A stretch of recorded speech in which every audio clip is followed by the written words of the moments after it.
Friends, आज हमारा topic रहेगा उपलब्धि का मूल्यांकन और प्रश्नों का निर्माण। क्लास हमारी रहेगी 29। 1 नंबर पक्का है आपका इस क्लास से। नाउ स्टार्ट करते हैं बिना किसी देरी के। क्लास शुरू होती है आपकी। फर्स्टली हमारी हेडिंग आती है इसमें उपलब्धि का मूल्यांकन और प्रश्नों का निर्माण, यही आपका टॉपिक का नाम है। तो सबसे पहले हमें पता होना चाहिए कि उपलब्धि का मूल्यांकन और प्रश्नों का निर्माण होता क्या है। ठीक है, तो उपलब्धि का मूल्यांकन और प्रश्नों का निर्माण शिक्षा में छात्रों के सीखने की जांच की एक व्यवस्थित प्रक्रिया होती है। क्या होता है आपका? ये क्या होता है कि शिक्षा में जो आपकी शिक्षा है, ठीक है, एजुकेशन होती है, उसमें जो भी छात्र है उसके सीखने की जांचने की एक क्या है, व्यवस्थित प्रक्रिया है, जिसमें उद्देश्य इसमें क्या होता है, जिसमें उद्देश्य का जो निर्धारण है, कार्य योजना है जिसको ब्लूप्रिंट कहते हैं, मोस्ट इम्पोर्टेंट है, का बनाना, प्रश्नों का लिखना, उनका संपादन करना और स्कोरिंग कुंजी को तैयार करना भी इसके अंदर क्या होता है, आपका शामिल होता है, ताकि ये सुनिश्चित हो सके कि प्रश्न विषय वस्तु और जो कठिनाई के स्तर के अनुसार वैधता आपके, ठीक है, वैध और आपका क्या है, विश्वसनीय हो। ये मोस्ट इम्पोर्टेंट है आपका, विश्वसनीयता और वैध जो है, तो छात्रों के ज्ञान का सही आकलन कर सके, जिससे क्या हो, जो शिक्षण अधिगम प्रक्रिया में सुधार हो सकते हैं। तो आपका ये होता है आपका उपलब्धि का मूल्यांकन और प्रश्नों का निर्माण। तो क्लियर हो गया आपको उपलब्धि का मूल्यांकन और प्रश्नों का निर्माण। नाउ नेक्स्ट हेडिंग आती है हमारी, नेक्स्ट हेडिंग है उपलब्धि का मूल्यांकन। ठीक है, वो तो था दोनों का निचोड़, एक तरह से बोल सकते हैं कि उपलब्धि का मूल्यांकन और प्रश्नों का निर्माण किस लिए होता है ना। यहाँ पे स्टेप बाय स्टेप है आपका।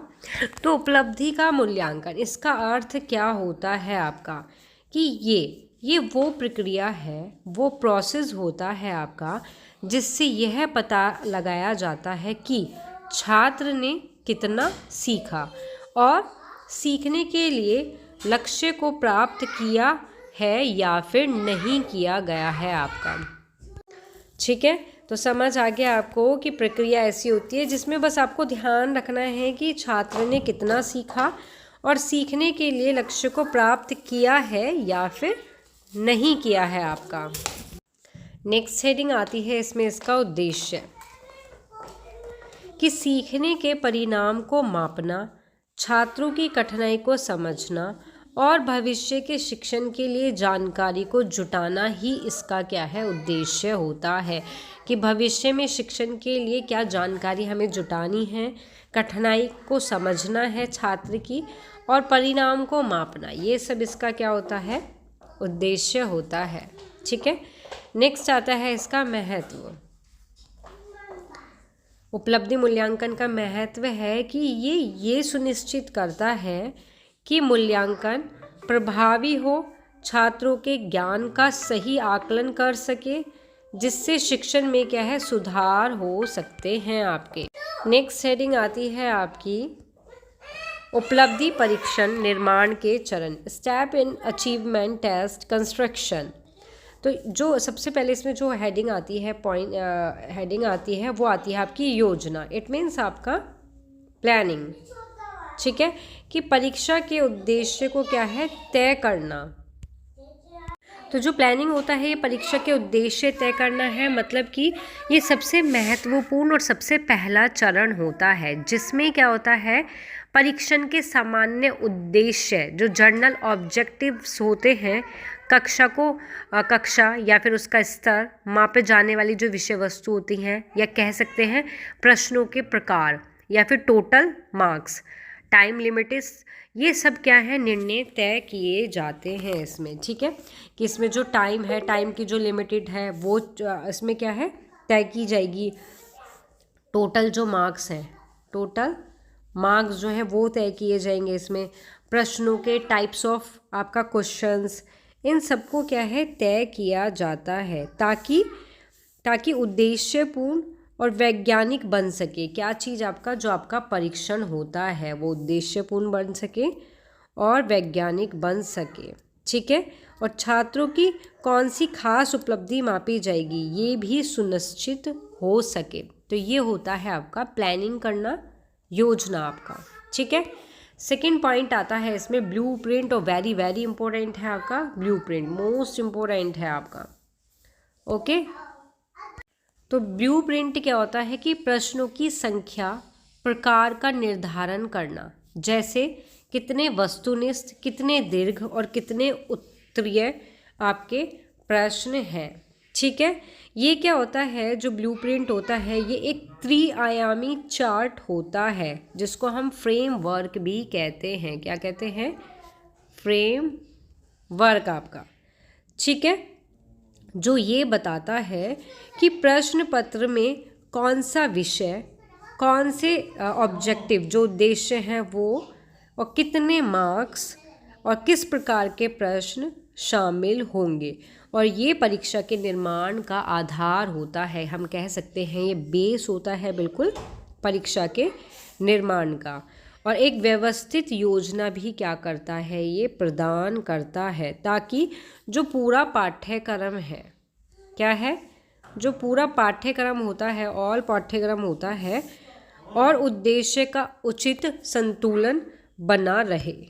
ठीक है, और जो ब्लूप्रिंट होता है उसके जो कार्य होते हैं वो होती है गाइडेंस, संरचना का मार्गदर्शन करना, गाइडेंस फॉर स्ट्रक्चर, कि ये प्रश्न पत्र की एक पूरी क्या होती है, रूपरेखा। ब्लूप्रिंट होता है जो ये बताता है कि परीक्षा कैसी दिखेगी आपकी। ठीक है, तो इसी तरीके से बहुत सारे इसके कार्य होते हैं, प्रश्नों के प्रकार, उद्देश्य का समावेशन, लाइक ये आपको बस ये याद रखना है कि जो ब्लूप्रिंट परीक्षण के निर्माण के दौरान ये क्या एक बड़ी विस्तृत डिटेल वाली प्लान होती है, जो ये सुनिश्चित करता है कि जो प्रश्न पत्र है वो कितना वैलिड है, वैध है आपका। ठीक है, कितना विश्वसनीय है, रिलेबल है, और पूरे पाठ्यक्रम को सही ढंग से कवर करे। ये होता है आपका ब्लूप्रिंट। ठीक है, नाउ नेक्स्ट आता है आपका प्रश्नों का लेखन। प्रश्नों का लेखन इट मीन्स ब्लूप्रिंट के अनुसार प्रश्न लिखना, ये आता है प्रश्नों के लेखन के अंतर्गत आपका। ओके, उसके बाद क्लियर हो गया आपको उपलब्धि परीक्षण के चरण। नेक्स्ट हेडिंग आती है इसमें संपादन, एडिटिंग मीन्स प्रश्नों की जांच करना कि वो कितना स्पष्ट है, कितना प्रासंगिकता है उसमें। ओके, उसके बाद नेक्स्ट हेडिंग आती है स्कोरिंग कुंजी और अंकन योजना, मीन्स स्कोरिंग की और मार्किंग स्कीम्स कि उत्तरों के लिए अंक निर्धारित किए जाते हैं इसमें।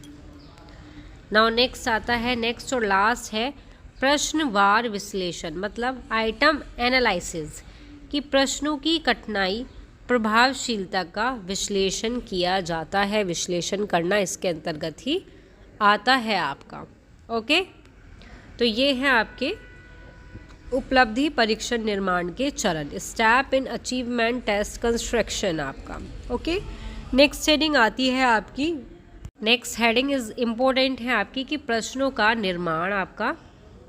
ठीक है, जिसमें फर्स्ट आती है हमारी स्पष्टता। क्वेश्चन में आते हैं, इससे रिलेटेड क्वेश्चन आते हैं आपके। स्पष्टता का मतलब है प्रश्न स्पष्ट, संक्षिप्त, अस्पष्ट से मुक्त होना चाहिए, कि प्रश्न बिल्कुल स्पष्ट होना चाहिए, संक्षिप्त होना चाहिए, ये नहीं कि प्रश्न ही आपका बहुत बड़ा आ गया, भाई उत्तर क्या आएगा फिर, और अस्पष्ट से मुक्त होना चाहिए कि अस्पष्टता उसके अंदर नहीं होनी चाहिए।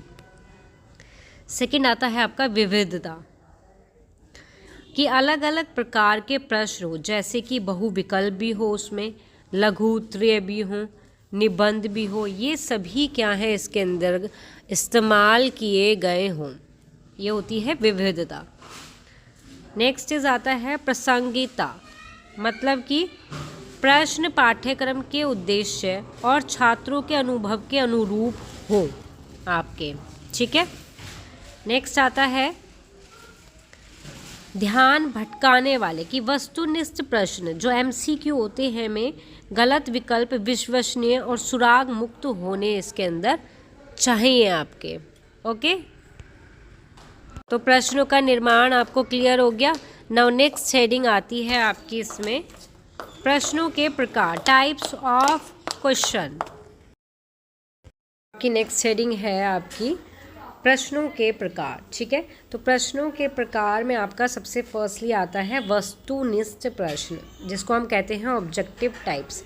इसमें आते हैं आपके एमसीक्यू, सत्य और असत्य मीन्स राइट और जो रॉन्ग होते हैं, रिक्त स्थान मतलब फिलअप्स होते हैं जो आपके, ठीक है, और आपके मिलान जो आपका मैचिंग होता है। तो ये आते हैं आपके प्रश्नों के प्रकार होते हैं वस्तुनिष्ठ प्रश्न आपके।